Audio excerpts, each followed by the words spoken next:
سلام دوستان، امیدوارم حالتون خوب باشه.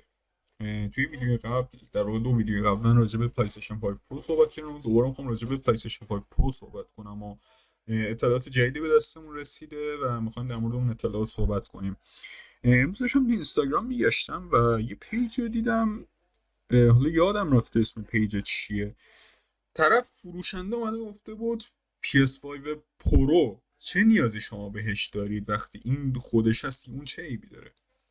اولا که پرو اشتباهه، توی تلفظ باید پرو تلفظ بشه، این یک.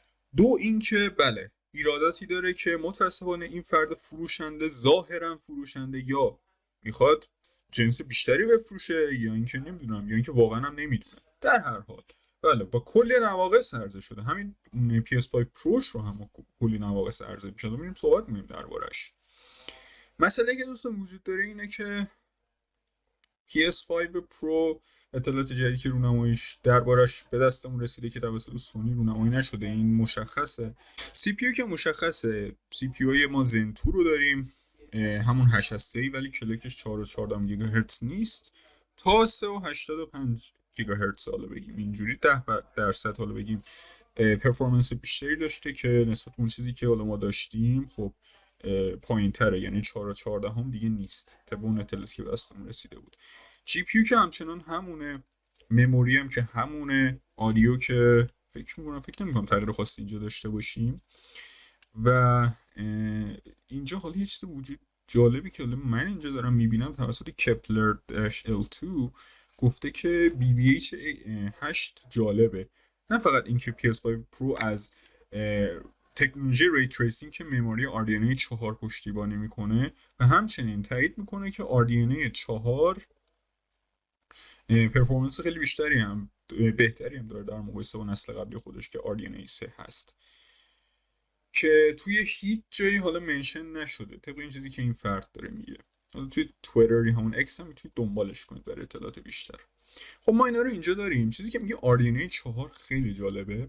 در مورد RDNA 4 یه چیزی که هست دوستان اینه که کارت گرافیک های RDNA 4 ظاهرا قرار در 2024 عرضه بشن و دقیقا مثل RX سری 400 و 500 میمونن. یعنی یه کارت گرافیک های مید رنجن که برای افرادی که میخوان مثلا یک کارت گرافیکی داشته باشن که بازی ها رو با یک کیفیت مطلوب تجربه کنن و برای گیمر هایی که مثلا میخوان با کارت گرافیکی مثل RTX 4090 بازی کنن مناسب نیست. پلی استیشن 4 پرو هم دقیقاً همین داستان رو داشت. یعنی چی؟ یعنی زمانی که سونی PS4 پرو رو عرضه کرد متوجه شدیم که جی پی یو که PS4 پرو داشتم دقیقاً همینجوری بود. یعنی جی پی یو PS5 پرو ترکیبی از RDNA 3 و RDNA 4. حالا در مورد سی پی یو بیشتر صحبت میکنن.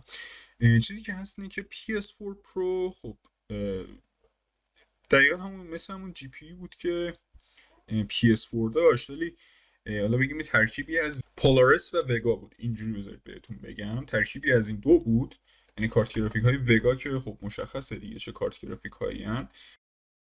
پولارس RX سری 500 هستن همونطور که میبینید، مثل RX 580.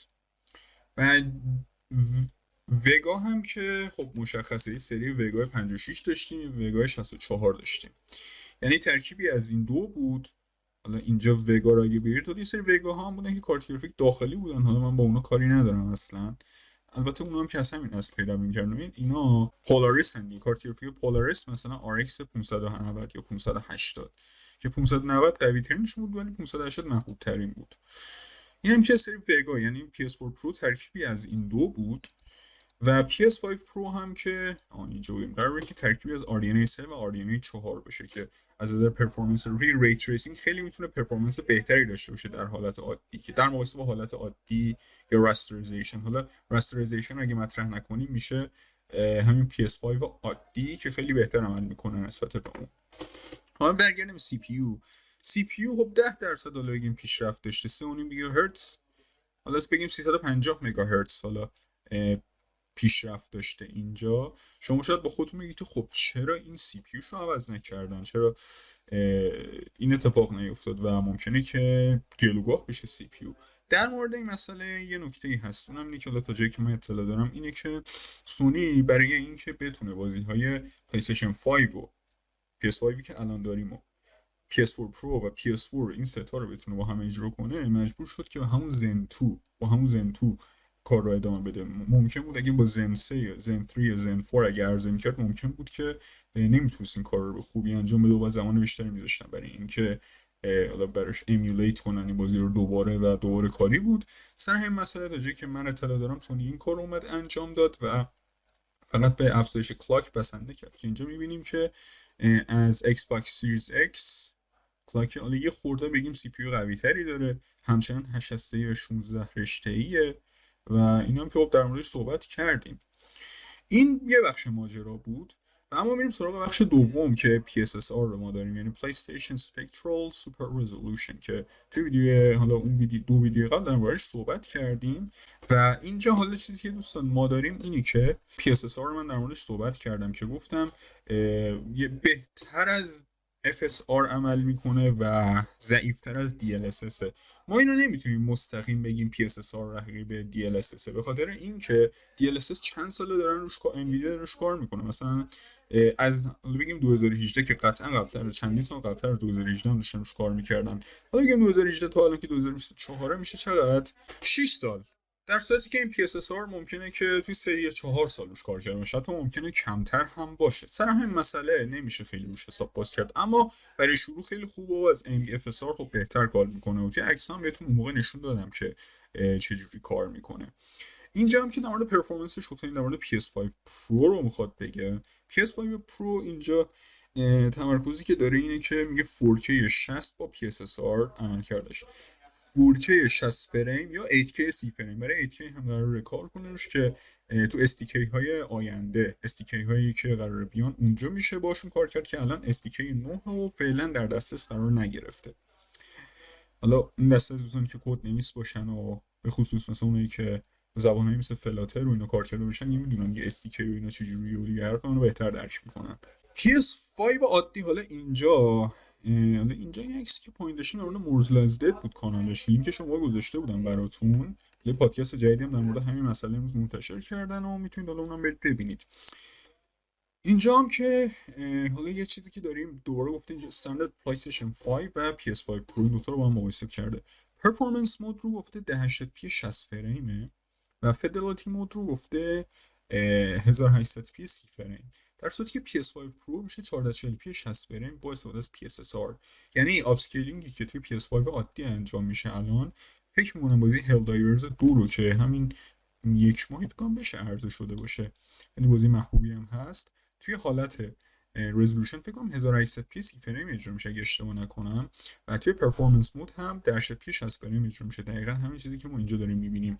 نمونهش Helldivers 2 و Helldivers 2 رو شما اگر براش آپدیت PS5 Pro عرضه کنه Arrowhead Studios، میتونه این بازی رو توی 1440p 60 فریم اجرا کنه و بعدم آپسکیلش کنه به 2160p و 4K. به علاوه اینکه این PSSR رو خب میتونه از AMD FSR خیلی بهتر عمل کنه به خاطر اینکه خودش به صورت سخت افزاری تعبیه شده یه جور مثل DLSS و میتونه از رندر اسکیلی که توی خود بازی قرار دادن که هیچ آپسکیلینگی هم بازی نداره از اون میتونه بهتر عمل کنه. توی ری تریسینگ هم که چند برابر 2 یا 3 برابر میتونه عملکرد بهتری داشته باشه. PS5 Pro 2 تا 3 برابر خیلیه. مثلا شما حساب کنید میخواید سایبرپانک 2077 بازی کنید، حالا بر فرض بگیم در بهترین حالت 4K 30 فریمه، اگه 2 برابر بشه شما خب مثلا میتونید که همون 4K 60 فریم بازی کنید با ری تریسینگ که خیلی بهتره.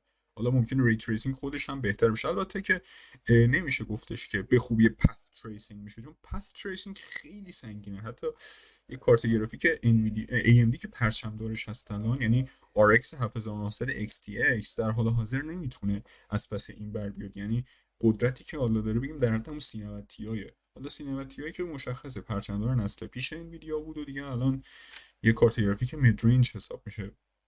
این تقریبا پرفورمنسش برابر میشه با 4070 Ti تقریبا. گفتم مسئله که هست اینه که پث تریسینگ حتی برای RTX 4090 هم سنگینه، بنابراین پث تریسینگ رو نمیشه برای PS5 Pro انتظار داشت، برای PS6 میشه انتظار داشت ولی برای PS5 Pro احتمالش خیلی کمه، برای PS5 اصلا هیچی.